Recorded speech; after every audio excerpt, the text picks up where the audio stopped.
This is the course overview video. This gives you an idea of the topics we're going to cover over the next few hours in this video. We started off with a discussion of Cisco certifications, where you're at now, where you can go in the future, and the best ways to get there. We'll then move on to talk about LAN technologies. We'll give a LAN overview, kind of a review of the IC&D1 course.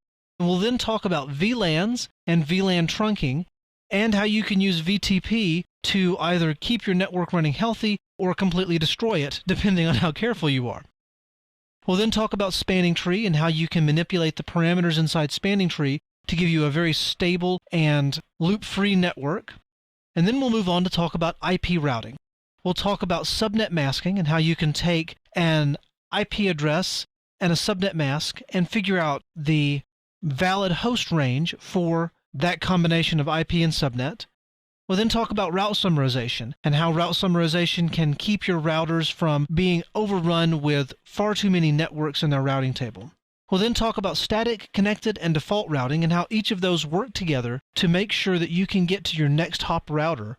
And speaking of next hop routers, we'll talk about routing protocols. We'll talk about distance vector routing protocols, and we'll talk about link state routing protocols, the differences between the two protocols and where each of them can be used. We'll then move on to a distance vector routing protocol, or technically an advanced distance vector routing protocol, EIGRP. We'll give an overview of it, show you how to implement it, show you how EIGRP computes its metrics, and finally we'll configure authentication in EIGRP.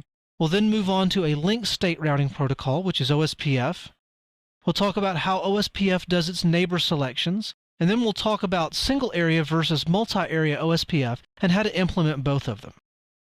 Then once we have addressed routing protocols, we'll move on to WAN links in general. We'll talk about PPP and how you can do multi-link and authentication with PPP. We'll also talk about frame relay and how you can implement a frame relay network two different ways depending upon how your provider has it presented to you. We'll then cover virtual private networks, at least as far as the IC&D2 course covers VPNs. We'll talk about IPsec VPNs, which are site-to-site or client-to-site. And we'll talk about SSL VPNs, which are basically web VPNs. We'll then move on to talk about access control lists. We'll talk about standard versus extended access control lists and how you can use them to filter out just the traffic you want depending upon where they're placed in the network. We'll then actually have a real live case study in access control lists when we talk about network address translation. We'll talk about static NAT and dynamic NAT, and we'll talk about that special subset of dynamic NAT called dynamic overload or port address translation. Then finally we'll move on to IPv6. We'll talk about IPv6 addresses and how they really aren't as scary as they appear at first blush.